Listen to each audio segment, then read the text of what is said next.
नमस्कार। मैं आज राजा भोज की वो कहानी आपको सुनाने जा रहा हूं जिसमें राजा भोज की पत्नी ने राजा भोज को मूर्ख कह दिया।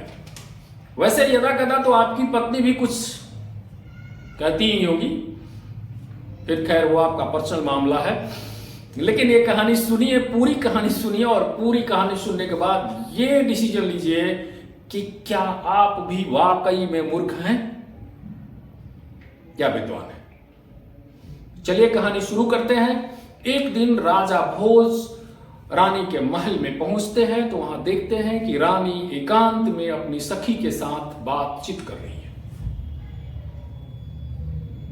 राजा किसी दूसरे सवालों में उलझे हुए थे, इसलिए वो बिना सखी के बातचीत का बिना ख्याल किए जा करके अपनी रानी के पास खड़े हो गए।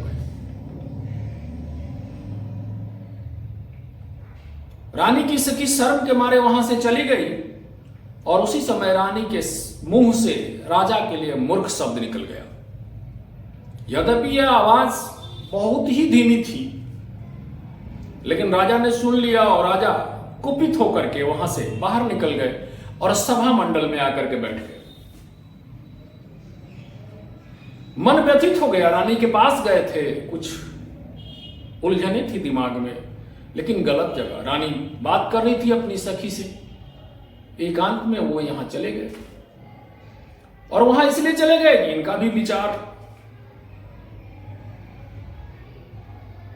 इनका भी दिमाग किसी दूसरे विचारों में उलझा हुआ था।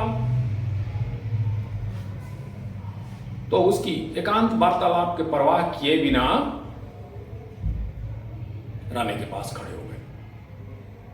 क्या रानी ने मूर्ख भी कह दिया, राजा ने सुन भी लिया और राजा आकर के सभा मंडप में बैठ गए।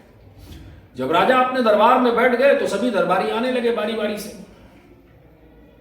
तो राजा हर दरबारी को मूर्ख कहने लगा।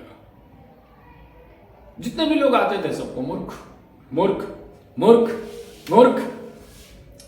सभी दरबारी को लगता था यार राजा को आज क्या हो गया है, आज राजा सबको मूर्ख क्यों कह रहा है। अंत में कालिदास जी आए। कालिदास को भी देख करके राजा ने कहा मूर्ख।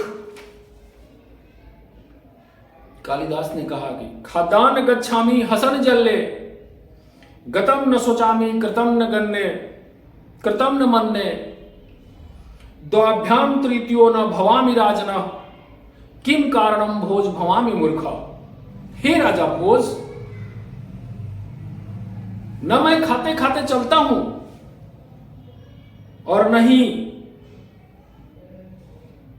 मैं बीती बातों पर अफसोस करता हूं और न ही अपने किए हुए कार्यों पर घमंड करता हूं और न वार्तालाप करते हुए दो लोगों के बीच जाकर के खड़ा होता हूं।